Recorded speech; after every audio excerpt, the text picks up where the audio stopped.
Um, dois, três, gravando. Hoje é dia 14 de maio de 21. É a nossa última aula antes da prova, né?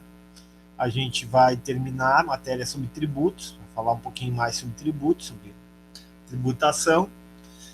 Vamos dar uma olhada na lista de exercício, né? Aquela última lista de exercício antes da prova e dar algumas orientações para a prova da semana que vem. Bom, como eu estava falando para vocês e já estou apresentando aqui, a questão da tributação, né, da política tributária é algo importante dentro das políticas econômicas. Por quê? Porque tributação pressupõe arrecadação, né? Tributação pressupõe recursos que são essenciais para o bom funcionamento da atividade pública, né, para a prestação de serviços públicos. Então, política tributária é algo muito importante dentro de um contexto, né, de capitalista, de participação do Estado na economia, de ação do Estado através da correção das distorções causadas pelo capitalismo.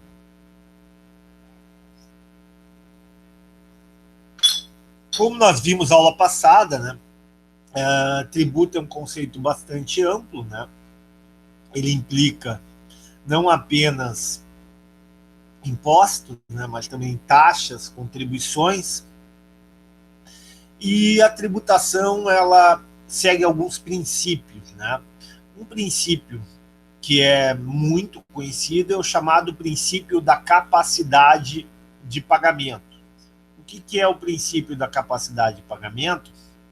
É aquela ideia de que o setor público deve tributar o contribuinte de acordo com a sua capacidade de contribuir, ou de pagar, ou de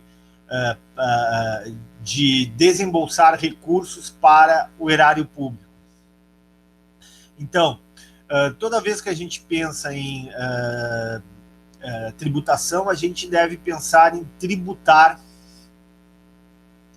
de tal forma que garanta, né, justiça tributária, garanta uma tributação justa, no sentido de que quem tem mais paga mais, quem tem menos paga menos. Esse é o chamado princípio da capacidade de pagamento. Para esse conceito, para esse princípio, né, existe a ideia de equidade tributária. Equidade não é igualdade. É diferente a palavra equidade de igualdade. Equidade tem muito mais a ver com justiça do que com igualdade. Quando se fala em equidade tributária, não significa que todos devem ser iguais perante o fisco, perante a cobrança de tributos. Não. A equidade pressupõe que as pessoas devem pagar de acordo com a sua capacidade. Para tanto, existem dois conceitos de equidade, né? O conceito de equidade vertical e o conceito de equidade horizontal. Equidade vertical é tratar os desiguais de forma desigual. Já o conceito de equidade horizontal é tratar os iguais de forma igual. Novamente, dentro da ideia de que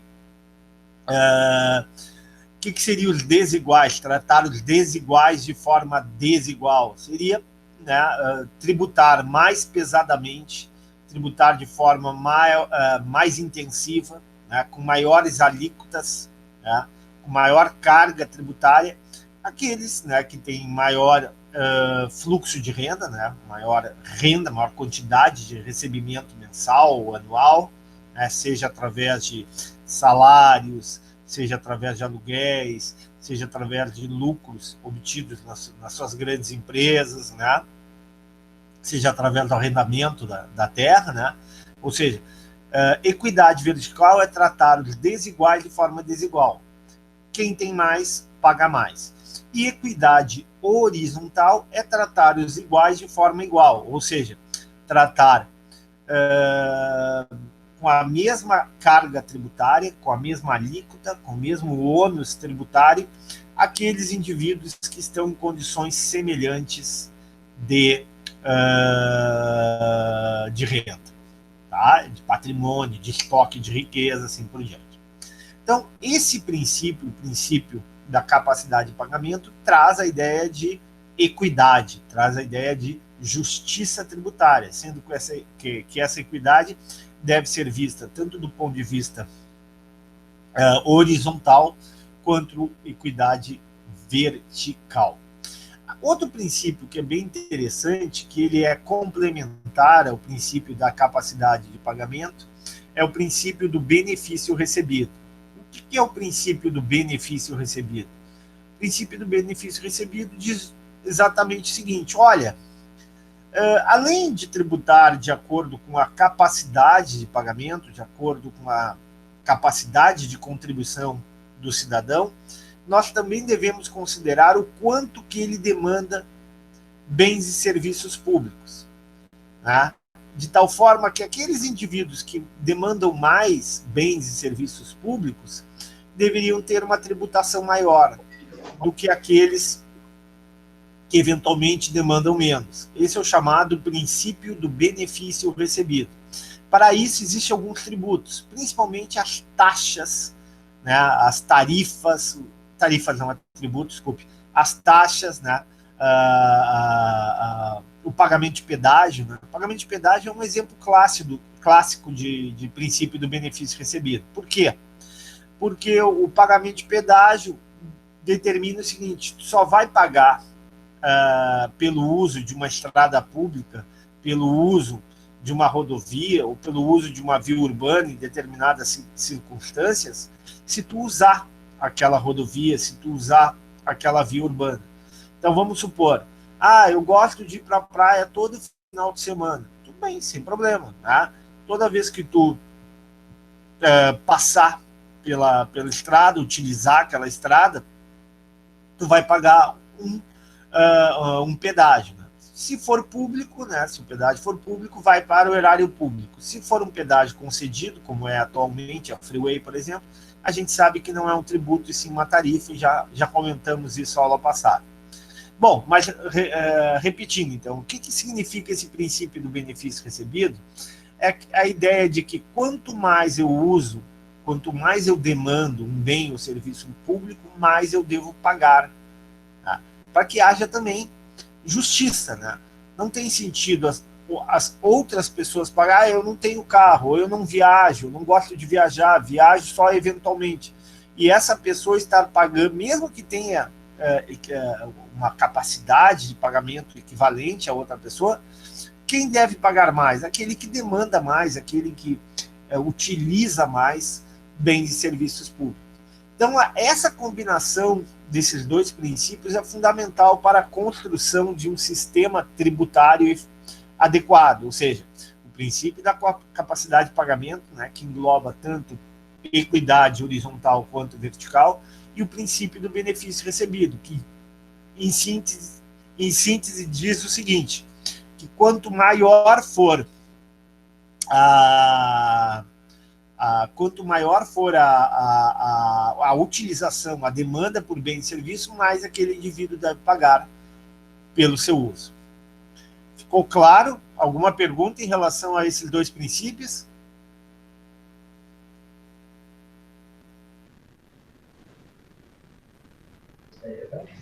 Professor? Sim. Tá, eu queria perguntar sobre equidade horizontal ali. Eu anotei, tratar os iguais de forma igual, é isso? Esse é o conceito. Tratar os iguais de forma igual. Tá, exatamente. eu só queria saber se eu tinha anotado certo. Equidade horizontal nada mais é do que a ideia é o seguinte: vamos supor, eu tenho 2 trabalhadores, 2 contribuintes com o mesmo patrimônio, com o mesmo nível de renda, eu não posso tratá-los de forma desigual. Dentro de uma lógica tributária, né, eles deveriam pagar um montante, uma carga tributária muito semelhante. Então, a equidade horizontal é justamente essa ideia: tratar os iguais de forma igual. E a equidade horizontal é tratar os desiguais de forma desigual. Tá, ficou claro. Obrigada, professor. Ficou claro? Ficou, não. Ficou super claro. Obrigada. Tá. Ok. Vamos voltar aqui um pouquinho para as lâminas, então. Tá. A gente já viu, né, o que é o imposto de fato, o que é o imposto de direito, imposto direto, imposto indireto, isso a gente já viu, né? Que mais? A gente já viu o que é elisão, já vimos classificação de tributo na aula passada. Há outras definições aqui, sendo que essas lâminas já estão à disposição de vocês no Moodle, né? Vimos a diferença entre diversos tipos de impostos, o que são impostos federais, impostos estaduais, municipais, né? O que são impostos progressivos, proporcionais, regressivos, seletivos e não seletivos, tudo isso a gente viu. Há uma diferença, vamos ver se a gente tem aqui, se eu acho aqui a diferença entre imposto cumulativo e imposto sobre o valor adicionado. Vamos ver aqui se eu acho aqui uma lâmina, só um pouquinho. Diretos e indiretos, já vimos. Ok, cascata, vamos ver se eu acho aqui. Tá, aqui, ó. Tem dois tipos de impostos, tá? Quando a gente pensa, por exemplo, em impostos tipo o ICMS, que é o Imposto sobre Circulação de Mercadorias e Serviços. Eu posso ter um imposto em cascata e posso ter um imposto sobre o valor adicionado. Todos aqui estão enxergando aqui essa lâmina, né? O ICMS, por exemplo, não é um imposto em cascata, não é um imposto cumulativo, e sim é um imposto sobre valor adicionado. Vamos dar um exemplo bem simples, tá? Vamos supor que um produto qualquer, vamos supor o pão, tá? O pão, ele sai lá do moinho, né? Ou antes do moinho, desculpe, ele começa, né, lá no setor agrícola, lá no agricultor que produz o trigo, tá? Bom, ele produz o trigo, vai colher o trigo e ele vai vender o trigo. Provavelmente ele vai vender o trigo para quem? Vai vender o trigo para o moinho, né? Para que o moinho transforme esse trigo em farinha. Bom, e ele vai vender lá, sei lá, 10, 20 sacas de trigo por um valor, ó, estou passando o mouse aqui, ó, pessoal, por um valor total de R$100. Então, essa primeira etapa, essa primeira fase aqui, é uma fase onde tu teria o produtor de trigo, né, o agricultor, produzindo trigo e vendendo esse trigo para o moinho. O moinho, né, transforma esse trigo em farinha, né, mas para ele transformar esse trigo em farinha, ele primeiro vai ter que pagar R$100 ou R$100 mil, não interessa a unidade monetária, 100, né, 100 unidades monetárias. Então, na verdade, o que nós adicionamos nessa primeira etapa? Adicionamos 100. Sobre esse valor adicionado vai incidir o IVA. Nos Estados Unidos é chamado de IVA, aqui no Brasil ele não é exatamente chamado de IVA, né? Mas ele é o ICMS é o Imposto sobre o Valor Adicionado. Então vamos supor que eu tenho uma alíquota de 10% sobre o valor adicionado. Já que eu adicionei R$100, 10% sobre o valor adicionado é R$10. Então eu teria uma carga tributária nessa primeira etapa do processo de produção de pão, né, da fabricação do pão, de R$10, 10% do valor adicionado. Bom, aí vai, né, chegou no moinho, né, o proprietário do moinho transforma aquele trigo em farinha e vai vender a farinha, não mais por 100, mas por 130. Por que por 130? Porque ele agregou valor, ele adicionou valor a esse processo de produção. Adicionou quanto de valor? 30. Sobre esse 30 vai cair a carga tributária, apenas sobre o valor adicionado, não sobre o valor total. Então, R$30 foi o valor adicionado nessa segunda etapa, 10% de 30 é R$3. Então, o que nós temos? Nós temos uma carga tributária de R$3. Então, nós tínhamos 10 na primeira etapa, agregamos mais 3. Aí vamos para o terceiro estágio. Né? Esse fabricante de farinha, né? Ele vai vender a sua farinha para a panificadora, né? Para que a panificadora transforme essa farinha em pão. A panificadora vai comprar essa farinha por 130. Vai transformar essa farinha através do seu processo de produção, através do seu trabalho, através do aquecimento, aí, da transformação da farinha no pão e depois colocando no forno e finalmente vendendo ao consumidor final, vai transformar esses R$130 em farinha em R$200 em vendas de pão, ou de pães, melhor dizendo. Moral da história, esse terceiro estágio, que seria a panificadora, adicionou R$70 ao processo de produção. É sobre esses R$70 que vai cair por 10%, porque é o que foi adicionado. 10% de R$70 é 7. Moral da história, o total de imposto pago é a soma do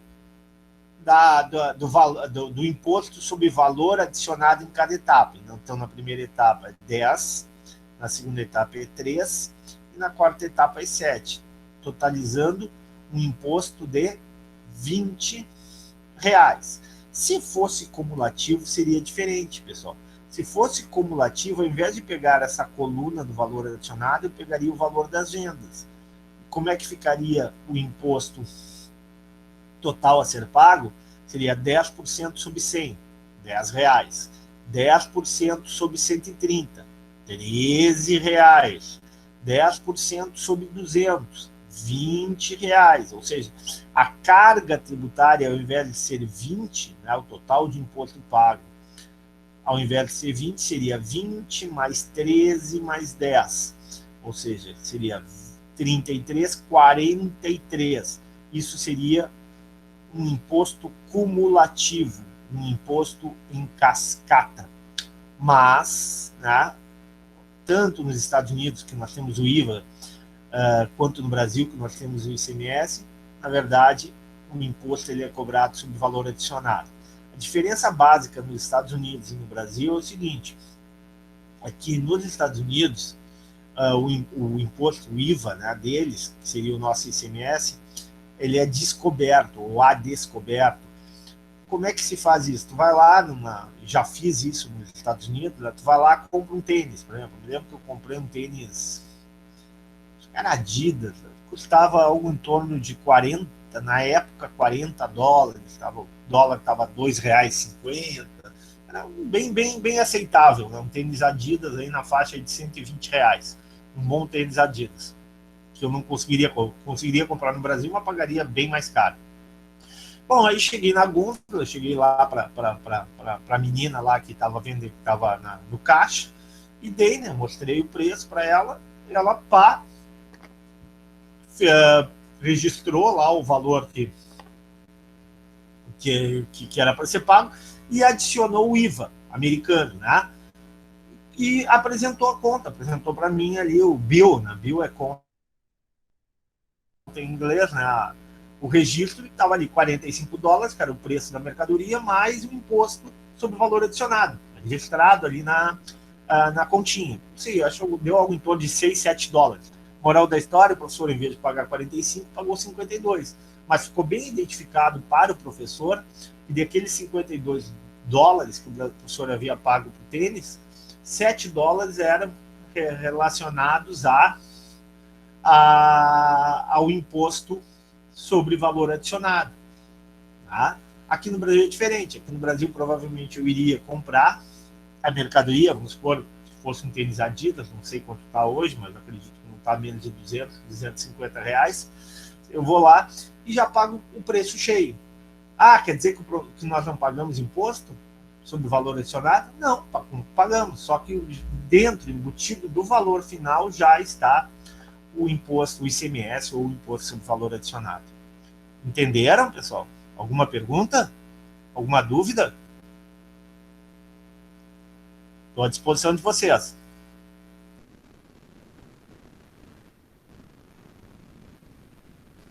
Ficou claro? A diferença, posso cobrar na prova a diferença entre imposto sobre valor adicionado e imposto e IVA? E imposto em cascata ou imposto cumulativo?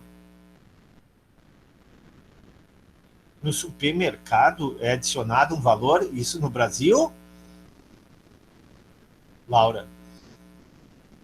Ah, na Alemanha. Sim, sim, a Alemanha provavelmente seja o mesmo estilo, seja a mesma lógica. Por quê? Porque fica mais claro, né? Fica mais transparente, Laura, para o consumidor, né? O consumidor consegue identificar mais claramente o quanto que ele está pagando de tributo sobre aquele produto que ele está comprando. Eu acho mais honesto, né? Particularmente acho mais honesto. Acho que o Brasil poderia fazer isso. Mas não é a nossa cultura. Né? Bom, continuando então, voltando aqui para as lâminas, a gente já viu essa questão. Isso aqui a gente tá. Tudo isso que eu falei é basicamente a explicação do professor. Já falamos de diversas a carga tributária, fatores tributários, né? E vamos agora, eu vou parar de compartilhar e eu vou compartilhar com vocês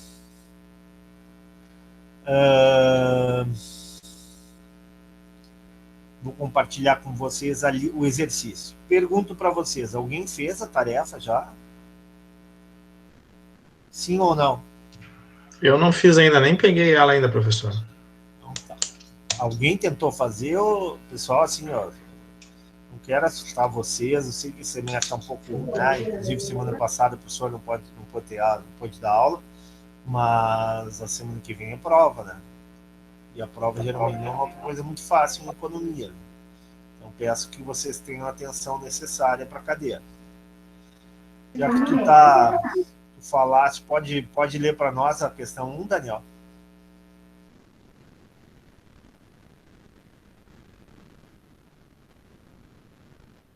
Alô? Opa, Débora, desculpa, eu tô com o microfone, estava desligado e eu tô sem óculos, mas vamos lá. Professora, eu vou abrir. Deixa a Débora? É Débora? Quem é que falou? Quem é que falou agora? Acho que foi a Débora. Eu que falei, mas eu que assim, eu tô no trabalho e tem muito barulho aqui. E aí, daí vai dar interferência. Além do Daniel, alguém pode ajudar na leitura? Eu posso ajudar. Então pode começar a primeira, então. A tributação é um instrumento pela qual a sociedade tenta obter recursos coletivamente para satisfazer as necessidades da sociedade. De acordo com a teoria da tributação, aponte a opção falsa. A. O mecanismo de tributação intervém diretamente na alocação dos recursos na distribuição de recursos na sociedade e pode reduzir as desigualdades na riqueza e na renda. Tem alguma coisa errada aí? Peraí, só um pouquinho. O que tu acha? Tem alguma coisa errada? Os colegas podem ajudar, né? A tributação, ela não intervém diretamente na alocação de recursos? Dependendo onde tu tributa, tu tem mais ou menos investimentos, mais ou menos destinação de recursos? Tem alguma coisa errada nessa primeira parte da frase? Não. E a tributação ela não tem uma função distributiva, de tributar mais a quem ganha mais, diminuindo a desigualdade? Sim ou não? Sim, professor. Não tem nada de errado nessa primeira alternativa. Continua. O sistema tributário é um instrumento de política fiscal do governo? Sim ou não? Eu acho que sim. Sim. Eu acho que sim também. Tá, só que é importante vocês terem uma ideia, tá? Para que vocês saibam o que é política fiscal. Vou botar aqui para... Estão enxergando aqui que eu botei aqui em cima? Sim. Tá, então vamos lá. Política fiscal é a soma de duas políticas. Tá? A política fiscal é igual à política tributária, que a gente está vendo agora, é a política de receita, mais a política orçamentária, que é a política de gastos públicos. O orçamento público é onde se gasta, né? Mas para se arrecadar, eu preciso arrecadar. Mas para se gastar, eu preciso arrecadar. Para gastar, eu preciso arrecadar. Consequentemente, para que eu tenha orçamento, eu tenho que ter antes arrecadação tributária. A soma dessa política de arrecadação de recursos, mais a política de gastos públicos, que é a política orçamentária, vai redundar na chamada política fiscal. Entenderam? Sim ou não? Sim, professor. Então, o sistema tributário é um instrumento de política fiscal do governo, verdadeiro ou falso? Verdadeiro. Tá. Continua, próximo. Por princípio, o sistema de tributação deve ser o mais justo possível. Verdadeiro ou falso? Verdadeiro. Que Verdadeiro. princípio é esse? O professor falou no início da aula agora. Que princípio é esse? Equidade, né? É o da equidade?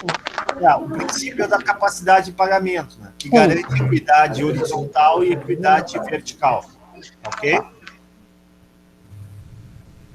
Continua.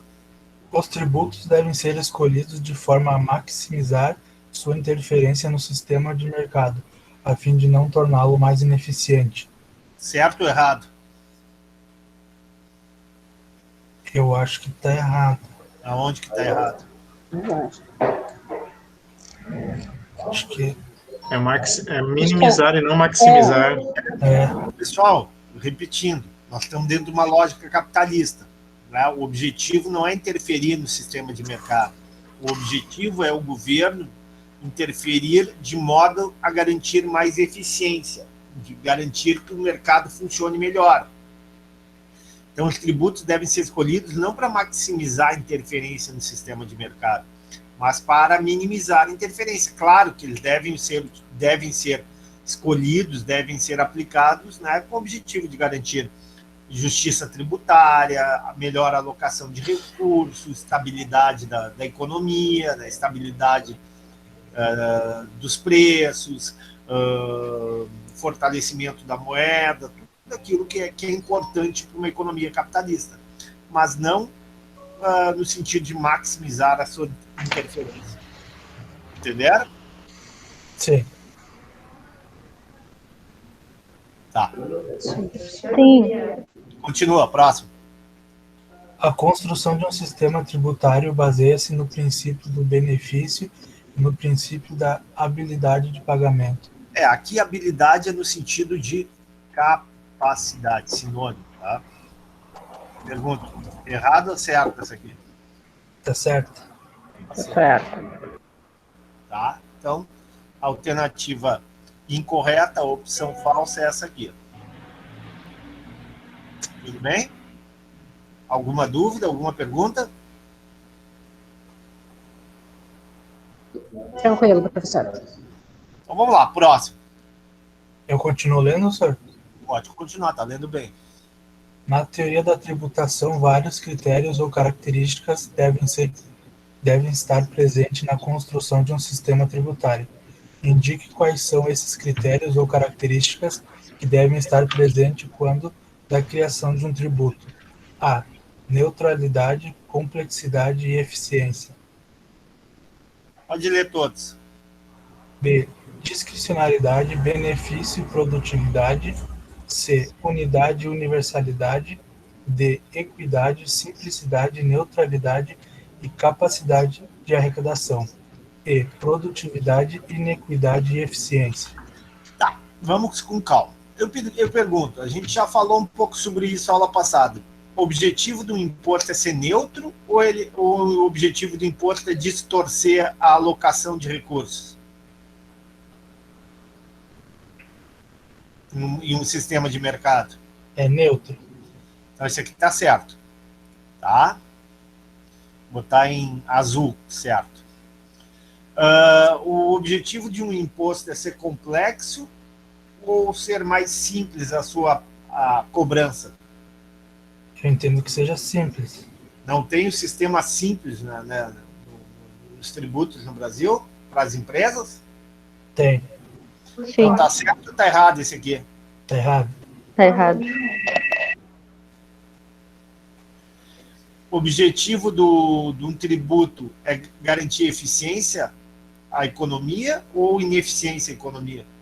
Eficiência. Eficiência. Então, certo. Esse aqui não é, né? Um dos princípios da administração pública e serve para a questão tributária é o princípio da impessoalidade. Um tributo deve ser discricionário, deve tributar de acordo com o indivíduo, ou ele não deve ser discricionário, ele deve tributar de tal forma que não identifique o indivíduo, que não, e sim pelas suas características, não por ser um ou ser outro. Ele não deve identificar a pessoa. Ele não deve ser discricionário. Aqui, benefício, ele deve gerar benefício no sentido de benefício de bem-estar social, de ganhos para a sociedade. Aqui está certo, né? E ele deve também garantir produtividade. Esses dois aqui não tem nenhum erro, que eu poderia dizer que estão certos.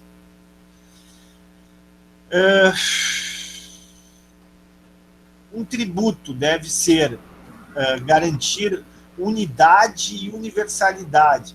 Essas características não têm a ver com o sistema tributário, né? Unidade e universalidade, né? Isso aqui está associado a outras características do setor público. Não é exatamente uma característica que deve estar presente no sistema tributário. Aqui, ó, equidade a gente já falou, tá certo? A equidade, o sistema tributário deve ser equitativo. O sistema tributário deve prezar pela simplicidade, tá certo? O sistema tributário deve buscar neutralidade tributária, tá certo? E garantir a arrecadação para o setor público. Aqui não há nenhum erro, tá? Não há nenhum erro nessa alternativa. Por fim, produtividade está certo, né? Ele deve ser produtivo, ele deve garantir produtividade ao sistema, ele deve garantir eficiência, sem dúvida, só que ele deve garantir equidade, não iniquidade. Então aqui está o erro.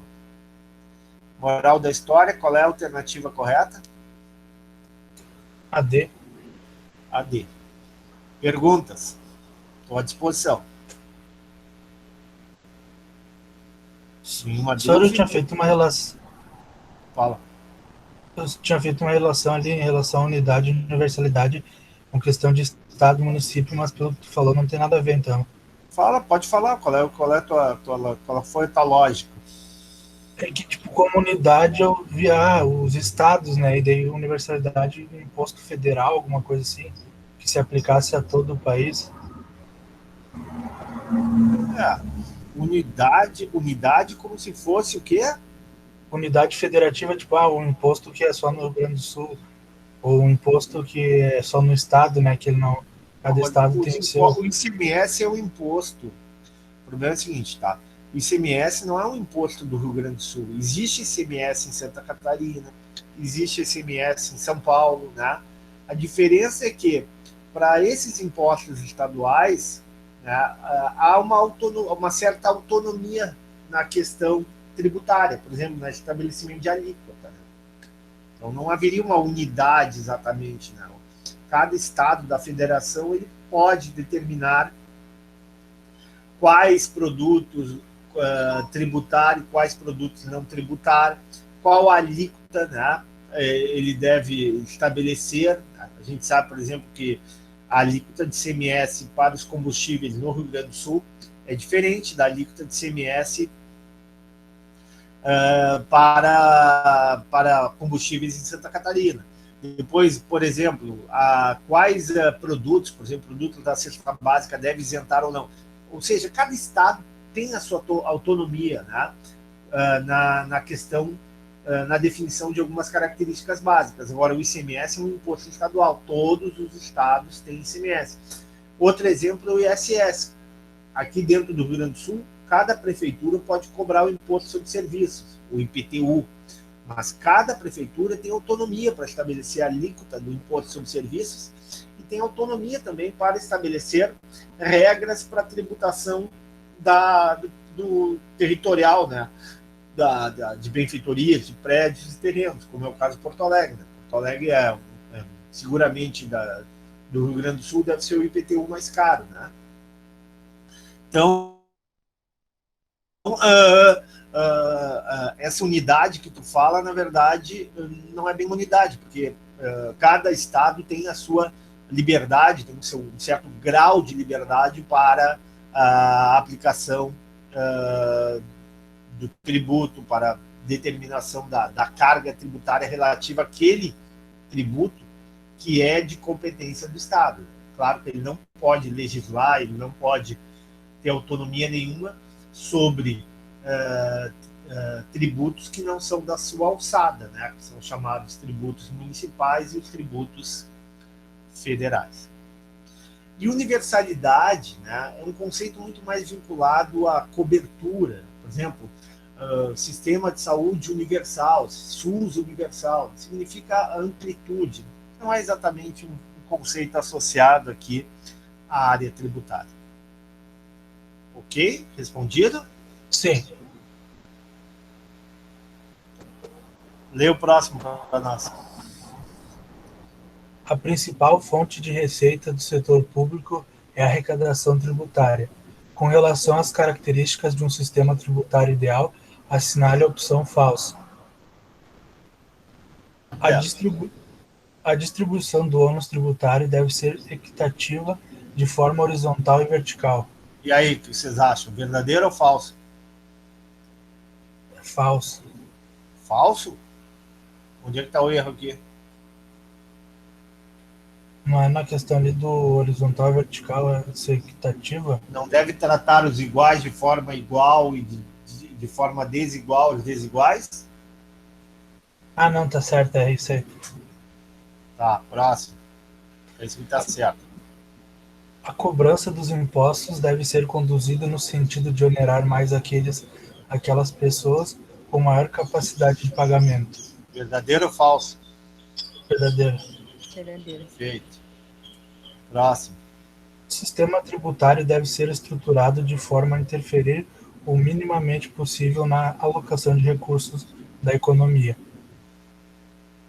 Verdadeiro ou falso? Verdadeiro. Verdadeira. Próximo.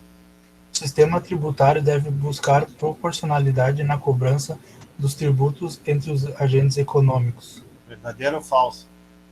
Acho que é falso, né? Onde é que está o erro aqui? Proporcionalidade na cobrança, né? É progressividade. O sistema tributário deve ser progressivo. Por quê? Porque, como nós sabemos, o capitalismo tem uma característica, ele é concentrador de renda, né? Ele estabelece desigualdades de renda, né? Então, ele deve buscar progressividade na cobrança dos tributos entre os agentes econômicos. E, por último, o sistema tributário deve ser de fácil compreensão para o contribuinte e de fácil arrecadação para o governo. Verdadeiro ou falso? É verdadeiro, a simplicidade, né? A simplicidade, o princípio da simplicidade. Perfeito. Entendido? Sim. Alguma Sim. pergunta? Eu tenho, quando tiver questões objetivas, é marcar a letra D que a gente acerta tudo. Pois é, não tinha... Não. Boa, boa, Daniel. É bem lembrado, é bom quando na hora da prova não alterar isso aqui.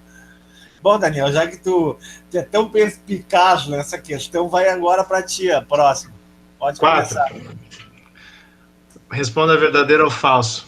O imposto indireto se caracteriza quando, na relação jurídico-tributária que se estabelece entre o Estado e o sujeito passivo, este paga o tributo correspondente e se ressarce cobrando de terceiro através da inclusão do imposto no preço. E aí, verdadeiro ou falso? Peraí, deixa eu ver o que eu botei.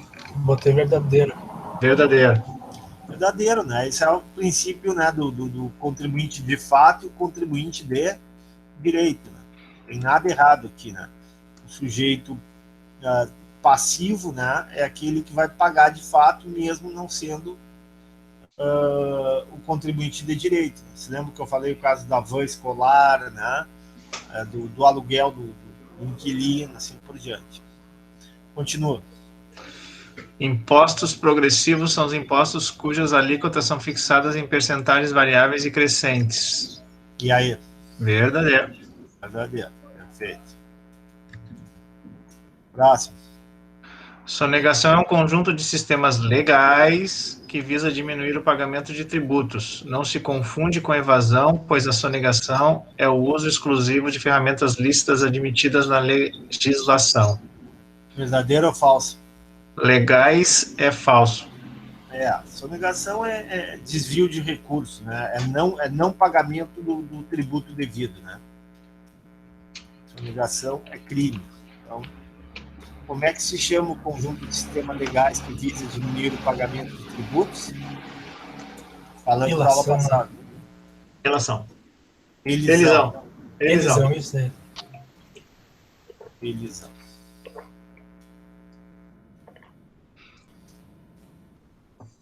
Aqui é falso. Próximo. Taxa é o tributo cobrado pelo poder público à utilização de indenização pela produção e oferecimento de serviço público específico e divisível prestado ao contribuinte ou posto à sua disposição.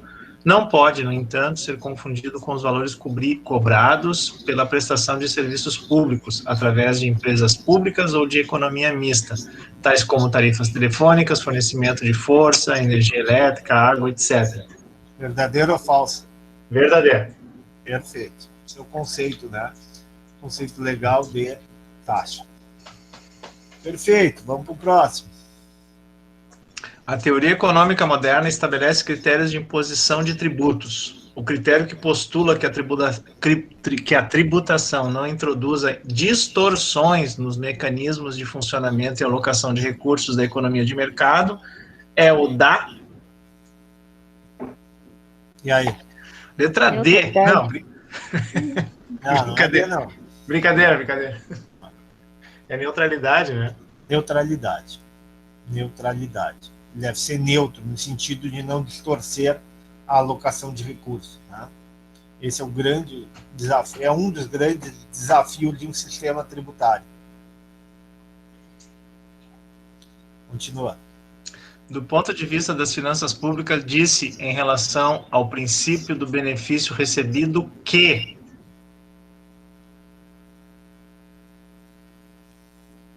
Opa! Posso responder? Não, lê todas. Né? Ah, desculpa, tu quer que eu... Ah, não, tá, perdão.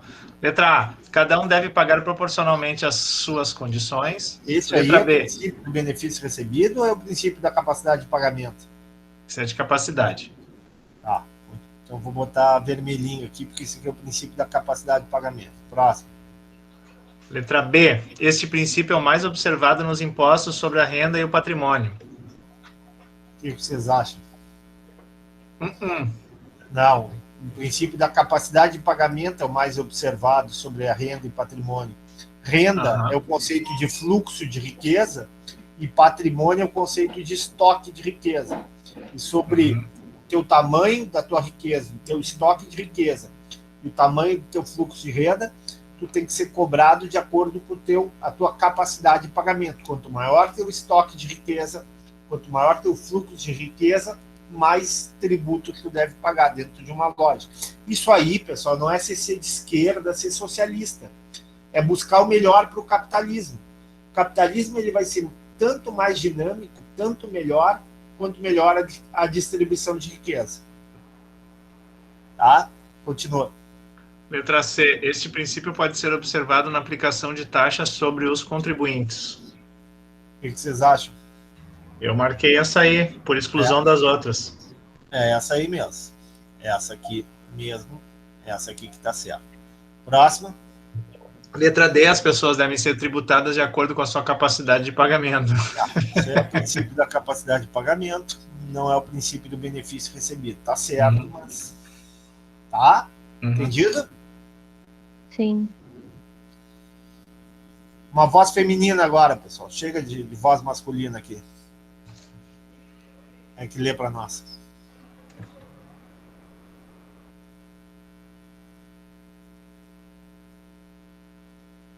Nenhuma menina quer ler? Silêncio na sala. Daniel, faz uma voz feminina aí pra gente, então. Ô, professor, eu não posso ler porque eu estou trabalhando daí. Não, claro, não. Perguntei Tá. para as outras. Continua aí, Daniel. Professor, quer que eu leia, Daniel? Oi? Pode ler. Quem é? Eleonora? Não, Aparecida. Pode ler, uma parecida. Eu sempre prefiro voz feminina que masculina, mas... Eu vou salvar o Daniel. Toca a ficha, guria. Afirma-se na teoria da tributação com relação ao princípio da neutralidade que, letra A, um tributo é justo. Um tributo justo é aquele que cada contribuinte paga ao Estado um montante diretamente relacionado com os benefícios que dele recebe. O imposto deve ser... Isso tem a ver com... Oi, Peraí, vamos com calma. Isso aí tem a ver com o princípio da neutralidade? Sim ou não? A capacidade do contribuinte de pagar os benefícios tem a ver com o princípio da neutralidade? Sim ou não? Não. Não. Não. Não que esteja errado isso aqui, mas não está associado ao princípio da neutralidade, tá? Não que esteja errado, mas é que não está associado ao princípio da neutralidade. Letra B. O imposto deve distribuir seu ônus de maneira justa entre os indivíduos. Tem algum erro aqui? Eu acho que não. Não tem Mas, erro. mas tem a ver com o princípio da neutralidade? Não. Tá, perfeito. Próximo. Letra C. Os agentes deveriam contribuir com impostos de acordo com sua capacidade de pagamento.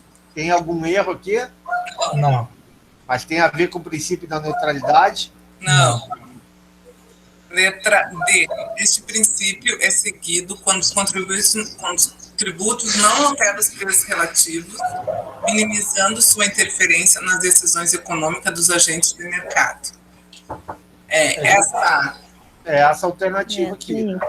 Ou seja, o objetivo de um tributo, né, dentro dentro de um sistema tributário é minimizar a sua interferência no sistema de preços, né, na alteração dos preços relativos entre um bem e outro, né, de forma a garantir o máximo de neutralidade. Então, é um dos objetivos na construção do sistema tributário. E o último aqui? Letra E, o indivíduo paga o tributo de maneira... Está em cima do... Ô, Daniel, outra D, viu? Bom, letra E, o indivíduo paga o tributo de maneira igualada ao preço de serviço recebido ao benefício marginal a que ele aufere em sua utilização. Não, esse é o princípio do benefício recebido. Não é exatamente o princípio da neutralidade. Também não tem nada de errado na afirmação, mas não é o princípio da neutralidade. Obrigado, Tô guria. dizendo, é letra D, eu tô dizendo, marca tudo letra D que tem chance de acertar. Verdade. Vamos lá, toca a ficha. Daniel, volta contigo, guria. Obrigado, Aparecida. Ah, desculpa aí, esqueci o microfone. Posso ler? O cara mais interessado até agora nessa aula, sabe quem foi? É o cachorro. Ah, que dúvida. Toda vez que eu falo, ele late. É o cara mais interessado na aula, disparado. Toca a ficha. Tá, vamos lá então. Eu estava com o microfone desligado. Com atenção aos princípios do Sistema Tributário Nacional, marque Um verdadeiro. marque verdadeiro, assertativa verdadeira e F é falsa. O imposto sobre produtos industrializados, IPI, pode ser classificado como um imposto seletivo. Verdadeiro ou falso, pessoal? Para mim é verdadeiro. Verdadeiro.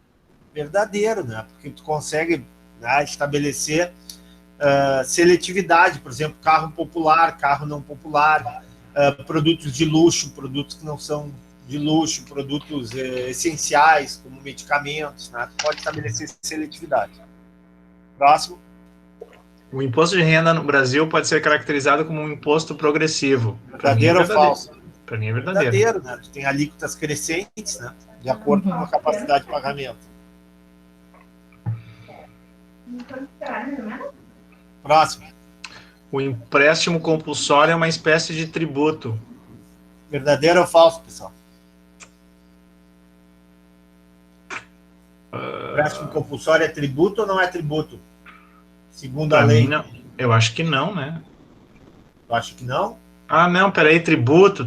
É sim, né? É. Claro, é tributo. Empréstimo compulsório é tributo. Verdadeiro. Só que ele só pode ser utilizado em situações específicas, como calamidade pública, guerra civil, guerra com outros países. Ok? Próximo. A CID é caracterizada como contribuição econômica. Para mim é. É uma contribuição, é um tributo chamado contribuição e tem uma finalidade econômica. Então é a contribuição econômica. Opa, aqui deu um probleminha aqui que não tá. Agora deu um tilt aqui.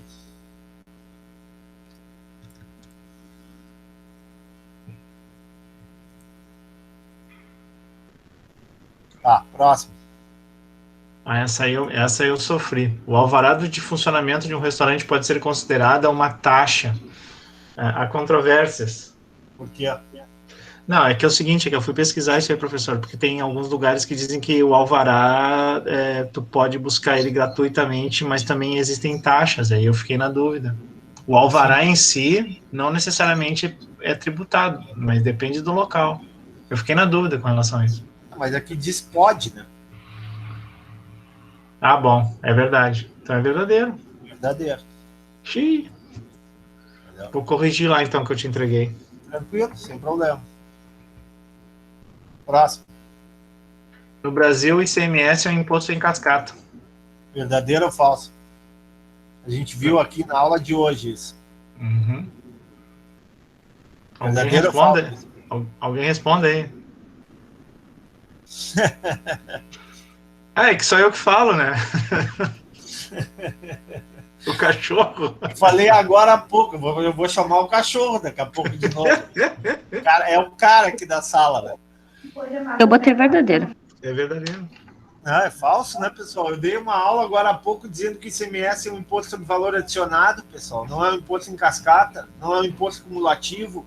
Você lembra que eu falei do pão? É verdade. Tu falaste, é verdade. Ah, sim. É verdade. Estão prestando atenção, hein? Que beleza. Quer dizer que cascata é nesse sentido, então, tá. Claro. Não, é uma questão de semântica da minha parte, ok. Nossa. No Rio Grande do Sul, o IPVA pode ser considerado um imposto progressivo. Sim.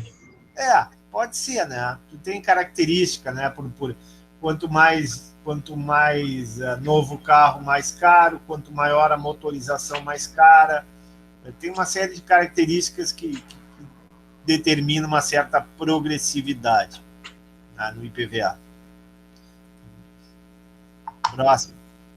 O ITCMD, o ITBI e o IPVA são impostos estaduais. Verdadeiro ou falso, pessoal? O ITBI não é, né? O ITBI é o imposto? É federal, né? Opa, vamos olhar aí, vamos olhar a lista de tributos, hein? Imposto territorial. É municipal. Tem certeza, pessoal? Ué? O ITBI é municipal, não é? E o ITCMD? Esse aqui é municipal. Isso eu não lembro. Esse aqui é municipal. Ah, meu Deus do céu. Vamos lá, isso vai cair na prova, hein? Então vamos lá, vou de novo. ITCMD estadual, ITBI é municipal e IPVA é estadual. É falso, tá? Ok? Ok. Vamos lá. A COFINS é um imposto social. Verdadeiro. Verdadeiro ou falso? Verdadeiro. Todo mundo concorda? Sim. Pegadinha. O COFINS não é imposto, é contribuição. Se tivesse tributo, sim. Se um tributo social estaria certo. Prestem atenção. Então tá falso. Pegadinha.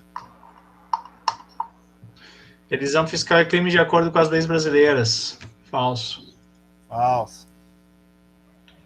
É a sonegação. Essa é a negação. O IPTU pode ser classificado como imposto direto. Para mim é. Para mim não, é verdadeiro. Na sua essência, ele é um imposto direto. Né? Eventualmente, né, se tu tiver mais propriedades, né, tu pode transferir o ônus para o inquilino. Mas, no geral, em essência, ele é um imposto direto. Opa, errei.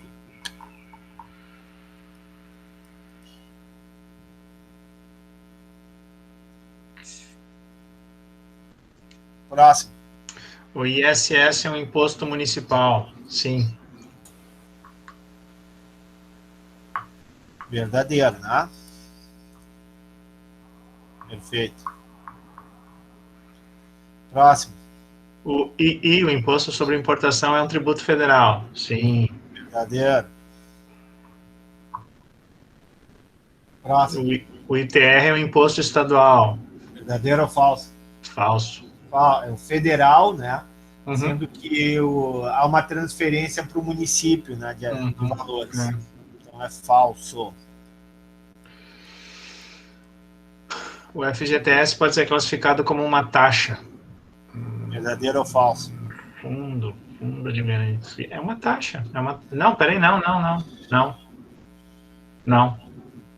Eu acho que E é agora? falso. Acho que é contribuição. FGTS não é uma contribuição. contribuição É social. uma contribuição, não é uma taxa. Né? Pelo amor de Deus, vocês serão administradores, hein? Começando a ficar bravo com vocês, hein? Eu não sou muito de ficar bravo, mas estou começando a ficar bravo. Isso é uma matéria importante para a formação de vocês. Hein? Falso. O imposto sobre operações relativas à circulação de mercadorias e prestações de serviços de transporte interestadual e intermunicipal e de comunicação, ICMS, sujeita-se ao princípio da não cumulatividade, podendo a lei que o instituir observar o princípio da seletividade. Isso é questão de prova de concurso, já vou avisando. É assim, é daí para cima a prova de concurso. Não é as perguntinhas que o professor fez em cima. Pergunto. A gente viu na aula de hoje. Ele é cumulativo ou ele é sobre valor adicionado? Valor Ele é adicionado. valor adicionado. Então ele sujeita-se ao princípio da não cumulatividade, verdadeiro ou falso? Falso, professor. Opa! De novo. Verdadeiro. Verdadeiro. Verdadeiro. Se sujeita ao princípio da não cumulatividade, é porque ele é sobre valor adicionado. É verdadeiro. E outra coisa, o que a gente falou? O ICMS, quando eu falei sobre a autonomia dos estados, né? Cada estado pode estabelecer alíquotas diferenciadas, pode isentar determinados tipos de produtos. Se aplica o princípio da seletividade no ICMS? Sim. Então, qual é a resposta para essa pergunta? Verdadeiro. Isso é pergunta de concurso, pessoal. Tá? Vamos lá. Continua. Só um pouquinho aqui que eu acho que eu... Próximo. O imposto de renda no Brasil apresenta alíquotas diferenciadas de contribuinte. Por tipo de contribuinte. É por tipo de contribuinte, desculpa. Verdadeiro ou falso? Para mim é verdadeiro. Verdadeiro. Verdadeiro. Claro que é verdadeiro. Próximo. O imposto de renda no Brasil recai apenas sobre as pessoas físicas. Não, Verdadeiro ou falso? é falso. Claro, tem imposto de renda pessoa física e E a imposto de jurídica. renda pessoa jurídica, não é? Ok? Aham.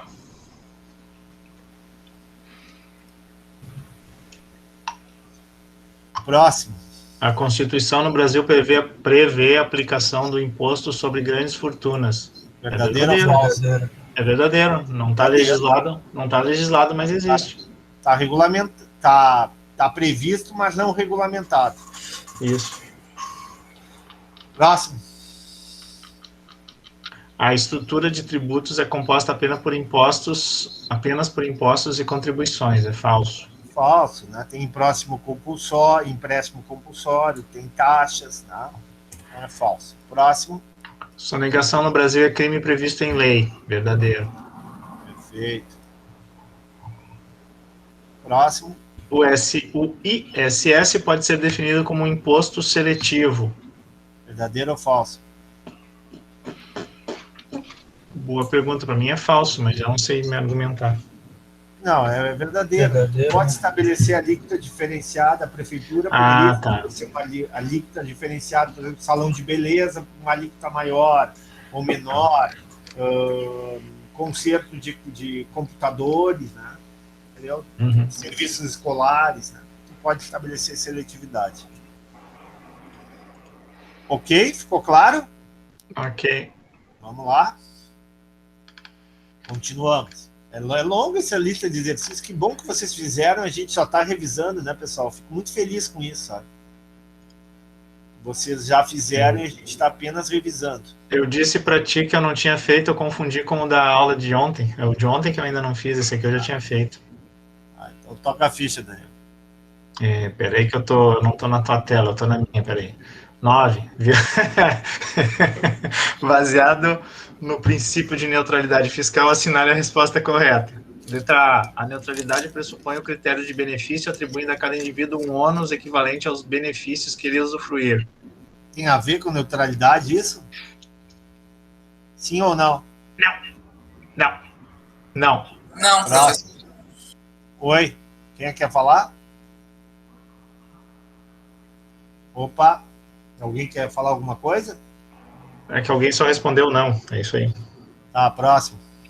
A neutralidade do sistema tributário é obtida quando existe equidade vertical. Tem a ver com neutralidade isso? Não. Próximo. A neutralidade do ponto de vista da alocação de recursos pressupõe que o ônus seja repartido entre os indivíduos. Tem a ver com neutralidade isso? Não. O Daniel acertou de novo, vai ser D, hein, Daniel? Letra D. É por isso que eu ri. Eu comecei a rir porque eu via que eu marquei aqui a letra D. A neutralidade do sistema tributário é obtida quando a forma de captação de recursos pelo governo não modifica os preços relativos dos bens e serviços. Não modifica, não distorce, né, os preços. O que são preços relativos, pessoal? Preço relativo é o seguinte, ó. Imagina dois bens ou dois serviços, tá? Eu botei azul, né? Estava usando azul. Tá. Se tu estabelece uma carga tributária muito maior sobre um produto em relação ao outro, né? Tu cria uma distorção nos preços relativos, tu cria uma distorção nos investimentos, na alocação de recursos. E não é esse o objetivo do sistema tributário. O objetivo do sistema tributário é se manter o mais neutro quanto à decisão do empresário, quanto à decisão do capitalista de onde investir. Então, toda vez que se aplica um tributo, né, deve-se buscar a mínima interferência, né, a mínima alteração dos preços do mercado. Última, Daniel. A neutralidade do sistema tributário é obtida quando existe equidade horizontal. Não tem nada a ver com neutralidade isso aqui. Ok, tem muita questão ainda? Tem mais duas só. Então vamos tocar a ficha. Quer dizer, tem depois as outras de preenchimento, aí é mais fácil. Assim vai ser mais fácil. 10. Com base na teoria da tributação, identifique a única opção incorreta. A eficiência, letra A, a eficiência de um sistema tributário refere-se aos custos que impõe aos contribuintes. E aí? Tá errado? Não, tá certo. Tá certo, né? Não tem nada de errado aqui. Só falta CD de novo essa aí, não tem CD. Letra B. A equidade de um sistema tributário diz respeito à justiça na distribuição da carga tributária entre a população. Verdadeiro, né? Verdadeiro. Justiça, né? A palavra não é igualdade, é justiça. Uhum. Letra C. Ao considerar alterações na legislação tributária, os formuladores de políticas econômicas enfrentam um dilema entre eficiência e equidade. Verdadeiro, né? É uma questão interessante isso aqui, né? Toda vez que tu elabora, constrói um sistema tributário, determina a criação de tributos, né? Tu tem esse dilema, né? Muitas vezes um tributo ele gera eficiência econômica, gera mais eficiência econômica, gera mais investimento, gera mais emprego, gera mais renda, mas por outro lado ele é injusto, né? No sentido de que ele não contempla, né? Ele não garante principalmente o princípio da equidade vertical. Né?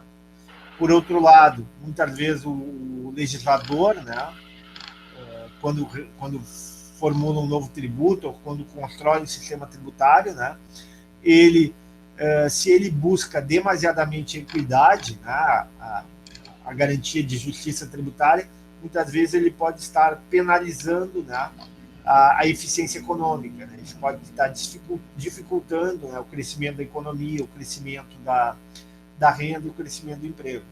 É um dilema que os formuladores de políticas tributárias, né, de políticas econômicas, de elaboração do sistema tributário enfrentam, né? Um trade-off entre eficiência e equidade. Aliás, a próxima pauta do Congresso brasileiro é justamente a reforma tributária. E esse dilema, se vocês prestarem atenção nos debates, se vocês forem ler sobre esse assunto, vocês vão ver que vai ser uma discussão bem presente. Não sei se nossos nobres legisladores têm essa capacidade, né? Acredito que alguns tenham, né? Mas é um tema importante quando se constrói um novo sistema tributário, ou se aperfeiçoa o sistema tributário em vigência. Continua. Letra D, segundo o princípio do benefício, é justo que as pessoas paguem impostos de acordo com o que recebem do governo. Verdadeiro. Uhum. Próximo. A equidade vertical afirma que os contribuintes com capacidades de pagamento similares devem pagar a mesma quantia. Aqui que está o erro, né? Devem pagar quantias diferentes. Uhum. Ok, aqui é curva de Laffer. Não falei sobre curva de Laffer, né? Não. Então vamos lá. Vamos ver se eu acho aqui para vocês a tal da curva de Laffer. Eu vou interromper aqui e vou apresentar uma curva de Laffer. Ver se eu acho na internet uma curva de Laffer para explicar. Mas no chute é só marcar a letra D, viu, pessoal? Não. Não, mas não é a D. É a D. Já vou pegar aqui na internet. Só um pouquinho. Tô patifando a tua aula, né, professor? Desculpa. Eu prefiro que a patife minha aula. Não tá patifando, mas eu prefiro isso do que eu ficar olhando para a tela branca, vou te confessar. Tá? Coisa que mais deixa o professor desestimular. Não ia falar uma palavra aqui, né, mas não posso falar porque está sendo gravado e porque eu estou em sala de aula. Né? Mas desestimulado é mais bonito, né? Ok?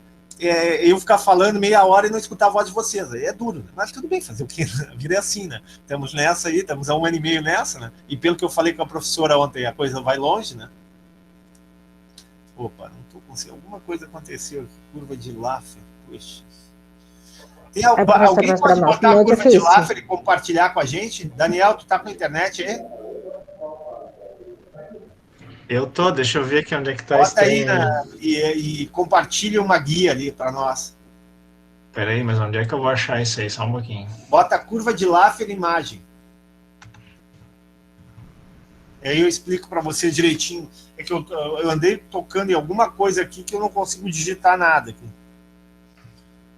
Mas é só uma curva ou é com várias? Não, uma Escreve só. Curva de Laffer no Google e bota a imagem. Eu já achei aí. Vamos ver Então aqui como é que eu... Pode compartilhar com a gente que eu explico para vocês. Deixa eu ver se eu consigo... Tá, eu tô abrindo aqui, só um pouquinho. Cadê ela? Agora, como é que eu compartilho? Eu tenho que vir aqui. Só um pouquinho, calma aí. Ali no apresentar agora, tu vai em uma guia. Sim, sim, sim. Aqui é a mesma do Meeting, é a mesma do site aqui. Deixa eu só botar em outra nova guia aqui. Agora sim. Apresentar agora.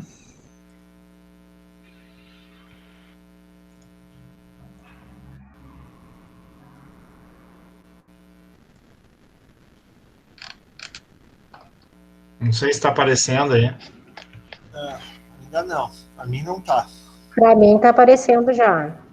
Tá aparecendo, Tá aparecendo várias, tá aparecendo várias, assim, tu pode escolher uma para abrir. Quando a gente está no Google Imagens mesmo. Não abriu agora uma maior aí? Não, ainda está na tela. Para mim ainda está na tela do Google Imagens. Agora sim, agora abriu. Abriu aí? Abriu. É o meu computador que está com problema, que não aparece. Bom, tudo bem. O que aparece aí? É uma curva de Laffer, é uma curva, né, que é tipo um sino, não é isso, Daniel? Mais ou menos. É um sino, claro que é um sino. Então vamos lá. Eu vou explicar no escuro para vocês. Tá? Eu consigo explicar. Tá todo mundo enxergando o sino, tá? Vamos imaginar o seguinte, ó. Tem dois eixos esse sino, tá? Tem o eixo vertical e o eixo horizontal, tá?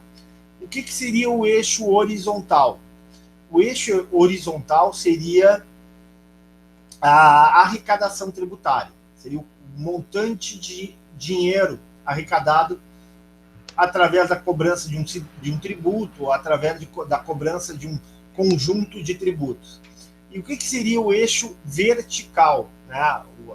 Na matemática seria o eixo Y, né? O eixo vertical, e o eixo X, o eixo horizontal. Okay? O eixo Y, que é o eixo vertical, nesse gráfico que vocês estão vendo, e eu não estou vendo, mas eu sei, né? sei exatamente o que eu estou falando, seria o eixo vertical seria as alíquotas. Quanto mais alto tiver nesse eixo Y, nesse eixo vertical, maior é a alíquota tributária. Então, se vocês perceberem uma coisa, vocês vão ver o seguinte, a lógica é assim, é simples. Quanto maior for a alíquota, maior é a arrecadação tributária, até um ponto. A partir de um ponto, se eu continuar aumentando a alíquota, ao invés de aumentar a receita tributária, eu vou diminuir a receita tributária. Entenderam ou não? Vou repetindo. Tá? Só que aqui tem um errinho que o professor falou. O eixo X é as alíquotas tributárias e o eixo Y é a arrecadação tributária. Perfeito. Então, agora está certo. Agora está certo. O professor tinha confundido os eixos. Então vamos de novo. Vou repetir o raciocínio. Então, o eixo X, o eixo horizontal, é o eixo das alíquotas. Quanto maior a alíquota, mais aumenta a arrecadação tributária. Só que chega um limite. Se eu continuar querendo aumentar as alíquotas tributárias, ao invés de aumentar a arrecadação, eu vou diminuir essa arrecadação. Por quê? Porque a carga tributária vai ser tão elevada sobre a sociedade que a sociedade vai ficar desestimulada a produzir, né? Vai ficar desestimulada a trabalhar, vai preferir sonegar, vai preferir entrar na informalidade a pagar uma carga tributária muito elevada. Tem vários exemplos onde a curva de Laffer, tá, se aplica. Primeiramente, explicando que essa curva de Laffer é uma curva que foi criada por um economista chamado Arthur Laffer, e ele era, na década de 70, digamos assim, uma das pessoas, um dos técnicos, né, um dos assessores econômicos da campanha, se bem me lembro, provavelmente do Jimmy Carter, que era do Partido Democrata. Né? Então, na época, né, década de 70, crise do petróleo, economia americana, né, sofrendo muito com a competição, principalmente a competição japonesa. Né? Então, os americanos estavam meio né, o debate político estava muito intenso, né? E ele escreveu desenhou essa curva de Laffer, eu acho, numa reunião, não sei, parece que até num restaurante, foi inclusive numa folha de guardanapo. Tá? Ele desenhou essa curva e mostrou lá para os assessores do Jimmy Carter, né, do candidato à presidência democrata, que por sinal ganhou, né? O Carter ganhou as eleições, e está vivo, né? O Carter deve ter hoje algo. Faz um tempo atrás eu vi um vídeo dele entrando no avião, né, e foi aplaudido de pé pelos cidadãos americanos. Assistiram esse vídeo? Alguém já viu esse vídeo? Não, eu não vi. Não. Muito interessante. O Carter deve ter mais de 90 anos. Seguramente deve estar para 95, 97 anos. É o presidente americano mais velho ainda vivo, né? Isso aí, o Carter foi presidente americano, acredito eu, ali entre 75 e 80, antes da entrada do Reagan, né? Do Ronald Reagan. Bom, mas daí esse assessor aí do Carter desenhou no guardanapo justamente essa curva. E surgiu a tal da curva de Laffer. E tem várias situações no mundo que explicam um pouquinho essa curva de Laffer. Muito se fala, por exemplo, da Inglaterra no final da década de 60, início da década de 70. O que aconteceu na Inglaterra no final da década de 60, início da década de 70? Né? Tem 96 anos, Raul? Presidente de 77 a 81, tem 96 anos. Legal. Tá? Dos democratas, o que nós temos? Nós temos Jimmy Carter, depois houve uma avalanche de presidentes republicanos, né? Reagan 2 vezes, o Bush pai, falecido, né? O Reagan também falecido, né? Depois o Clinton, 2 vezes, esse é democrata, aí o Bush filho, 2 vezes, republicano, depois o Obama. O Obama 2 vezes, também democrata, né? E uma vez o Trump, né? Que era republicano, e agora o Biden, que é democrata. Bom, mas o que tem? Muito para justificar, para comprovar a importância da curva de Laffer, citam o caso da Inglaterra, ali no final da década de 60, início da década de 70, que era dominada pelo Partido Trabalhista. O Partido Trabalhista, o símbolo do Partido Trabalhista inglês é aquela flor que tem, inclusive, no Partido Democrático Trabalhista, do PDT do Brizola. Tá? O símbolo do PDT é uma flor. Se lembram disso ou não? Sim. Isso aí tem a ver com o socialismo e o trabalhismo, principalmente o trabalhismo. Né? O PDT é muito mais um partido trabalhista do que um partido socialista. Bom, e aí o partido, desde o final da Segunda Guerra Mundial, né, o Partido Trabalhista Inglês, ele era meio que hegemônico na política inglesa. Né? Derrotou o Churchill, né, que era do Partido Conservador. Né? E com o tempo, né, a economia inglesa foi enferrujando, né? Foi se tornando cada vez menos dinâmica no contexto europeu, principalmente. Né? Tanto é assim que no final da década de 60, início da década de 70, a economia inglesa já não era mais a segunda economia europeia. Ela tinha perdido o posto para a economia francesa. Né? Era a Alemanha, né, a principal economia europeia. Segundo, no caso, a Alemanha Ocidental, depois mais à frente, né, com a unificação. O segundo era a França e terceiro era o Reino Unido e a Inglaterra. Hoje não, né? Hoje a Inglaterra, depois da Alemanha, é a segunda maior economia da Europa, né? Retomou a posição dela. Né?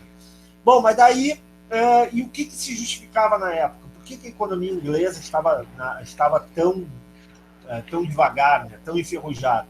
Primeiro porque os sindicatos eram extremamente atuantes, né? Os sindicatos da indústria de carvão, os sindicatos eram muito apoiados pelo Partido Trabalhista, as legislações trabalhistas eram muito fortes, muito pesadas, né? Isso inibia alguns investimentos privados, né? A economia inglesa era muito regulamentada, né? E o imposto de renda era muito alto, né? As alíquotas de imposto de renda na Inglaterra, em alguns casos, chegava acima de 40%.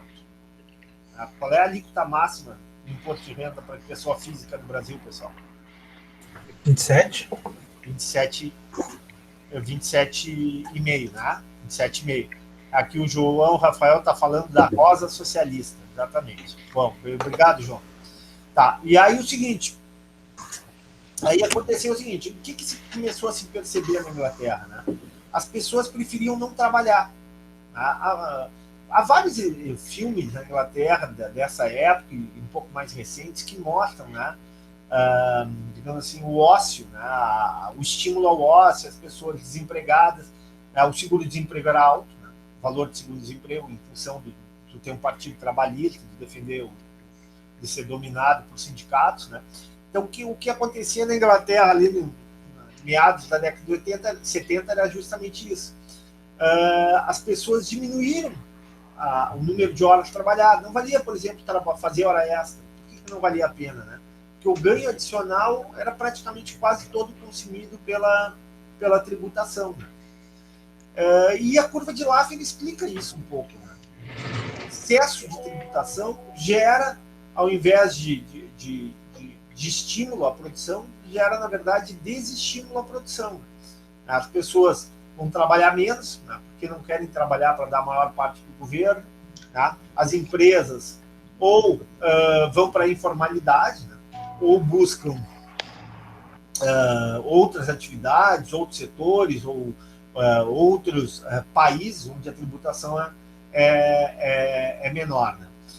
Sobre empresas, tem um exemplo também, ainda utilizando a curva de Laffer, que é interessante, no caso brasileiro. A gente sabe que o maior produtor de cana-de-açúcar no Brasil é São Paulo. E que houve uma revolução, né, na indústria de cana. Se a gente pegasse a indústria de cana de São Paulo, principalmente no Nordeste, mas São Paulo também, tu tinha uma produção e uma atividade basicamente para sal. Tinha até uma expressão, né, que os trabalhadores lá da indústria de cana eram chamados de boias frias. Lembram disso? Sim. Ok. Bom, e o que se tinha? Era uma indústria muito baseada na mão de obra escrava, na mão de obra assalariada, né, intensiva em trabalho e pouco intensiva em capital. E um alto nível de sonegação, né, de pagamento de tributos. O governo de São Paulo, acho que foi lá para meados da década de 90, no início lá do governo do PSDB, não sei se exatamente Covas, um pouco depois do Covas, né? Mário Covas, não o Bruno, né? Decidiu baixar as alíquotas sobre a produção de cana-de-açúcar. Sabe o que aconteceu, pessoal? Ao invés de diminuir a arrecadação, aumentou a arrecadação de ICMS com cana-de-açúcar. E por que aumentou? Aumentou simplesmente porque as empresas perceberam, muitas empresas que estavam na informalidade, muitas empresas que estavam envolvidas em atividades atividades que deveriam ser tributáveis e não estavam sendo, perceberam que valia mais a pena, dada uma carga tributária menor, né, ingressar, né, no mercado formal, ingressar na legalidade. Né? A Receita a Fazenda Estadual de São Paulo percebeu que, após algum tempo do início dessa política de redução da carga tributária, ou redução das alíquotas de ICMS sobre o produto da cana-de-açúcar, né, o álcool e o açúcar, ocorreu um aumento de arrecadação. Né? Novamente, o que? É a curva de Laffer se mostrando verdadeira. Né? É a curva de Laffer se mostrando que quando tu tem uma carga tributária demasiada, ao invés de aumentar a arrecadação, isso pode gerar um efeito inverso, ou seja, pode gerar para o trabalhador o estímulo ao ócio, né, o estímulo à informalidade ou à busca de mais lazer e menos trabalho, e para as empresas também, né, o estímulo a ir para a economia subterrânea, a economia informal, e não atuar de forma legal no mercado. Entenderam a curva de Laffer? Perguntas?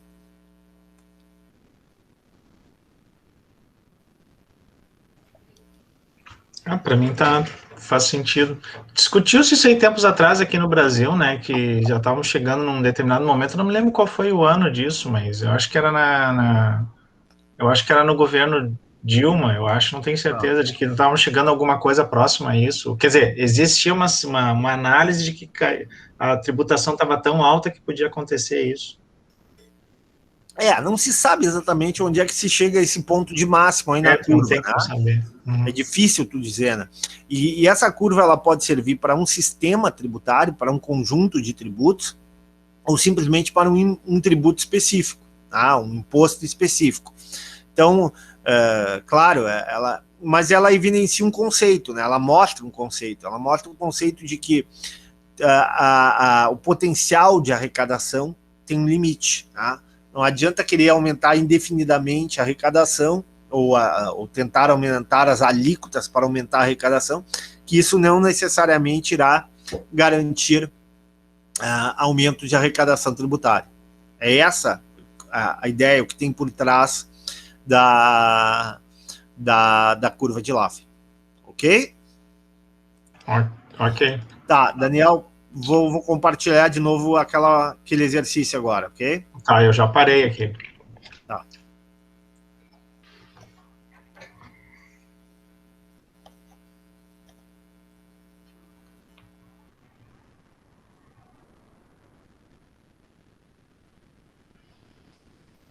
Ok, estou compartilhando com vocês. Segundo o conceito, já errei a resposta. Que é? Segundo o conceito que o senhor acabou de explanar, eu já errei a resposta. Quer ler para nós? Vamos lá, lê a 11 para nós. Viu, professor? Tá. Pergunta 11. De acordo com os fundamentos da curva de Laffer, identifique a opção falsa. Quando o ponto ótimo de alíquota é ultrapassado, a receita tributária pode ser aumentada mediante a elevação de alíquota. Verdadeiro ou falso? Falso. Acho que está... Pode ser uma... Eu acho que está... Falsa. Eu acho que é falsa. Acho que é falsa, Próximo. Segundo Laffer, o imposto é pago sem sonegação se a alíquota for suficientemente baixa. Verdadeiro ou falso? Verdadeiro. Verdadeiro. Verdadeiro, peraí. Deixa eu arrumar aqui. Pronto, próximo. Há um ponto ótimo de alíquota que gera uma receita tributária máxima. Verdadeiro ou falso? Verdadeiro. Verdadeiro. Próximo. Verdadeiro. O modelo presume que o incentivo à sonegação cresce com a magnitude da alíquota. Verdadeiro ou falso? Verdadeiro. Verdadeiro. Verdadeiro. A curva de Laffer mostra o efeito de variações na alíquota do imposto sobre a receita tributária. Verdadeiro. Verdadeiro ou falso? Verdadeiro. Entenderam a curva de Laffer? Entendemos. Sim. Ficou claro a explicação? Sim. Bom, aí nós temos a questão 12. Basicamente, a questão 12 é o que é simplesmente ir lá no portal tributário, né? E citar, né? Tributos federais, estaduais, né? Então, vai citar 7 tributos federais, 7 tributos estaduais e 7 tributos municipais. Alguma dúvida nessa? Não. Não. Explica a diferença entre elisão e sonegação fiscal. Alguma dúvida? Que tá errado aqui, tem que botar o S, só que não está entrando o S para mim aqui. Alguma dúvida entre elisão e sonegação fiscal? Não, professor. Não. Dê exemplos de tributos aqui. Esse aqui é um pouquinho. Seletivos. Quem é que me ajuda? O IPI? IPI, que mais? Aquele do município, esqueci o O nome. ISS. É o isso aí. imposto sobre importação. O próprio ICMS pode ser seletivo. Tá? Eu disse 4 aí. Exemplos de tributos seletivos. O imposto sobre exportação também pode ter alguma seletividade. O que seria o imposto direto, pessoal? PTU? IPTU, IPVA, né? Seriam basicamente esses impostos, imposto de renda, né? Pessoa física, principalmente, né? São impostos diretos. Indiretos seriam o quê?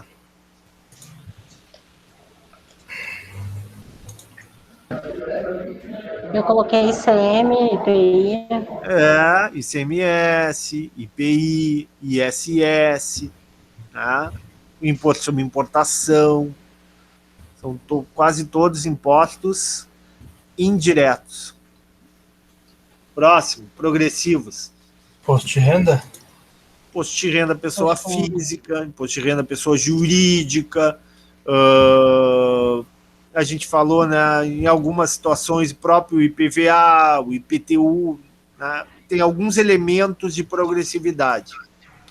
Né, que mais, o ITR também tem alguns elementos.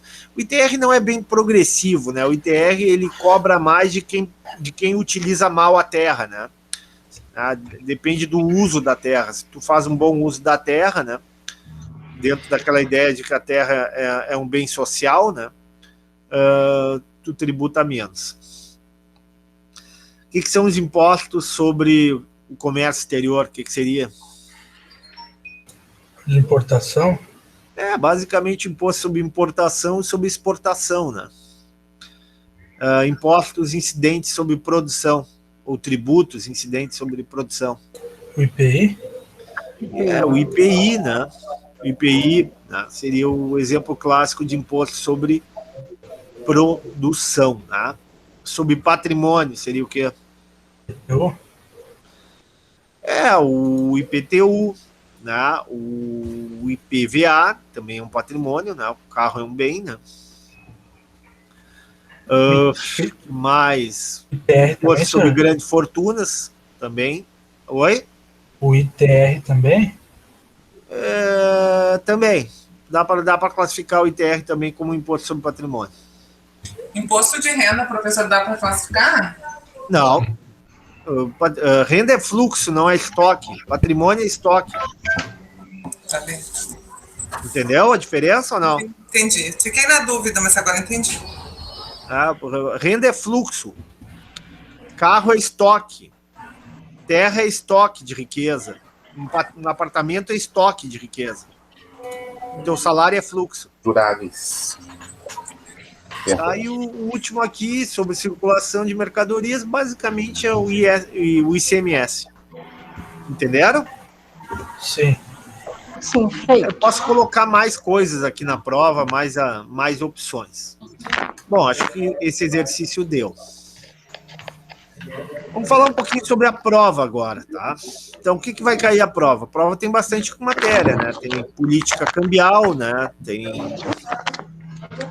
matéria sobre política monetária, sobre exercícios aquele de política cambial, de desvalorização do câmbio, valorização do câmbio, e mais tem questões teóricas, tem questões práticas, tem a questão do multiplicador da moeda, né? Aquela planilhinha de Excel, né? Ou seja, a matéria tem bastante, né? Vocês têm alguma dúvida ou estão bem tranquilos para a prova?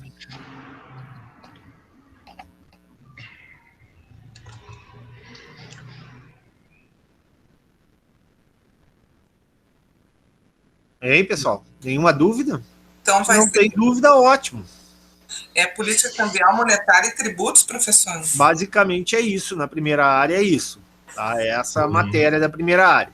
Como é que vai ser a prova? Sexta-feira que vem, às 14h, tá?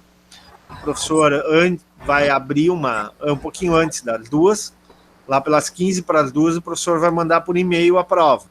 Várias provas, né? Vai ser gabaritos diferentes. Eu provavelmente vou fazer, eu geralmente faço numa prova de economia 4 a 6 provas diferentes, tá?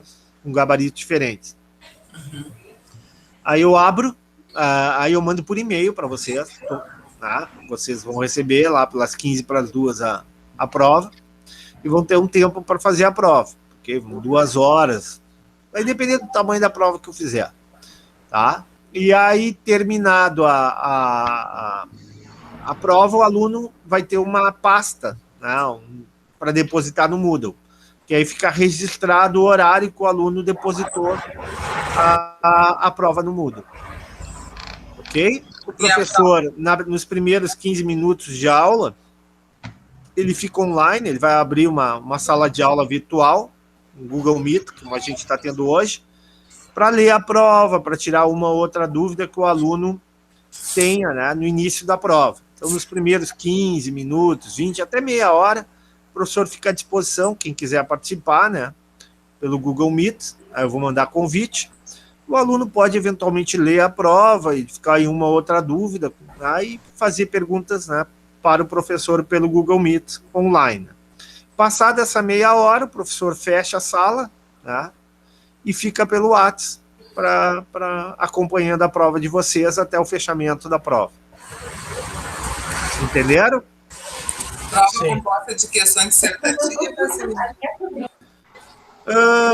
É mix, né? Haverá questões dissertativas, haverá questões objetivas, haverá questões de cálculo, né?